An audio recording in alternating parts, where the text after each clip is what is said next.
שלום, קוראים לי ירין חנונה, פניתי לגלית סממה להוציא דרכון צרפתי. לקח כל כך הרבה תהליך בגלל שאני מעל גיל 18.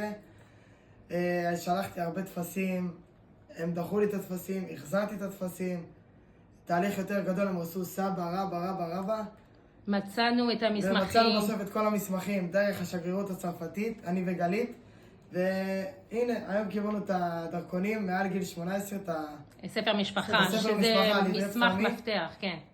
עם זה אפשר להוציא את כל הדרכונים של כל האחים נכון. והאחיות. ואני ממליץ מאוד. אני ממליץ מאוד על גלית סממה, כי היא לא ויתרה עליי, דיברה איתי אפילו ב-1 ו-2 בלילה בשביל להוציא את כל הדרכונים. מה את אומרת, אמא? אני אומרת באמת מכל הלב, תודה רבה לגלית. אז יש לך, פה רשום את הנישואים שלך. באמת, היא עשתה הכל שאני בכלל אנחנו לא האמנו מההתחלה שהיא באמת, היא תצליח לעשות את כל הדרך הזאת, והיא עשתה, ותודה רבה. אז אתם ממליצים. ממליצה בחום. רק גלית סממה, מספר רק 1. גלית.